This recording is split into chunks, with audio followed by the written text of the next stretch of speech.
चैत्र मासरे बुड़ पालन।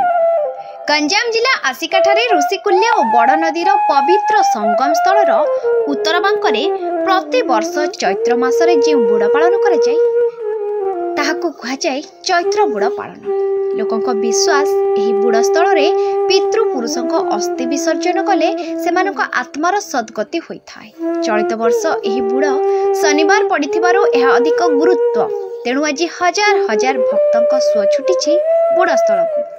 लोके गंजाम विभिन्न स्थान तथा जिला बाहर आसी निज पितृपुरुषों को पिंडदान करने सह अस्थि विसर्जन कर फेरुछंती। कुहाଯାଏ एही ऋषिकुल्या नदी एक पुण्यतोया नदी। एठारे अस्थि विसर्जन कले पितृपुरुषों सद्गति प्राप्ति होता है।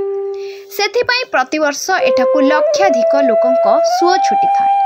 एही बुड़ समय ऋषिकुल्या और बड़ नदीर संगम स्थल स्नान करी पितृपुरुषों सकाशे बाली रे पितुला प्रस्तुत करी श्रद्धा